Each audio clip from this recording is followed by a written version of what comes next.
When you get your political bias get in the way of money, you have a problem. I just heard an opinion piece on EVs. I support EV technology. It's absolutely superior, it's extremely viable, and it's way safer when it comes to security and safety when compared to a combustible engine. But that opinion piece was all completely wrong. It was all baseless assumptions. And we're getting these influencer type mentalities where they just babble, blab, blab, blab, without any facts or reasoning on why they're saying what they're saying. And it's a problem. When you say something like EV tech is somehow not superior, um, people thought about 6 or 7 years ago, they thought it would not be viable. About 5 years ago, people did not think the infrastructure was going to be able to be installed and implemented. And now both those things have been done, but people still say those things anyway due to bias.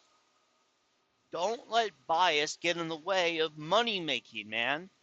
Don't look at something and experience it and see it's taken off and then just lie and say something else about it instead of looking into it and saying, this is taken off. Where's the money going to be in the future? We're going to make money off of this.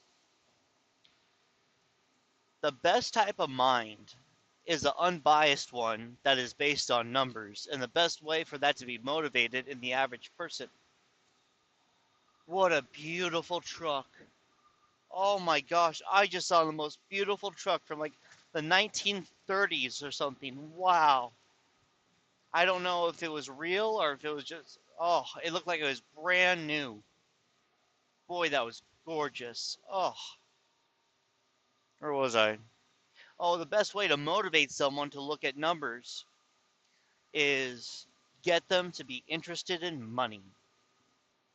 If you get yourself interested in money and you start looking at actual data and where you would put money in, that is when you will be most successful and happier because you will have escaped that bias, the brainwashing. I'm sure you've all seen that movie, The Big Short, about the housing collapse of 2006 and 2007. And a lot of it was BS. A lot of it was BS. People knew for the previous 2 years before it collapsed that it was collapsing. I was looking around everywhere, asking people, how can I get in? How can I bid against the market? Is there any way to do it?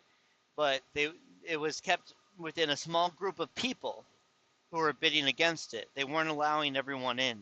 So when it finally crashed, it's like, well, shoot, missed that opportunity. I mean, there was just no way to get in on that.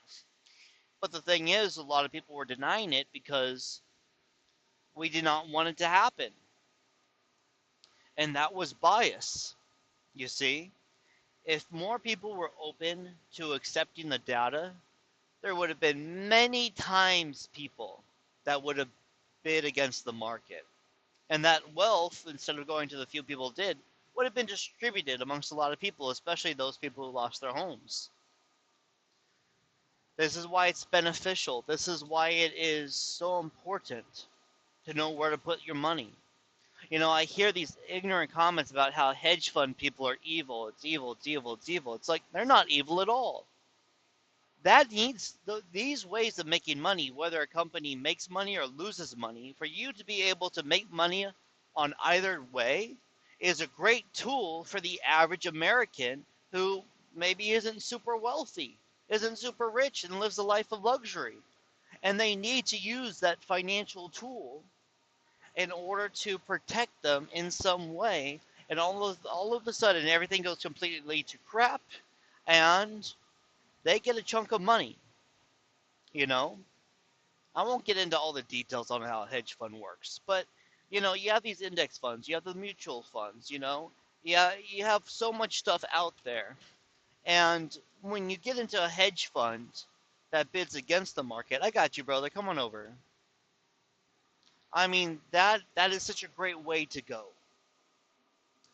But anyways, that's all I'm saying is be a person of data. When you pay attention to data, boy, it is just it will help you so much in life.